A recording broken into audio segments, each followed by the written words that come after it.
So guys, may nagtatanong, Joker 1 daw, Anta-Shockwave 7. Tara, sagutin natin.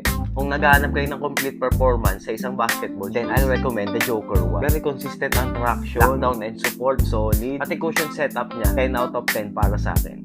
Pero sa playing style ko, I'm playing guard position. Kaya mas benefit tong Anta-Shockwave 7 sa akin. Kasi nagustuhan ko tong heel to toe shape niya, oh.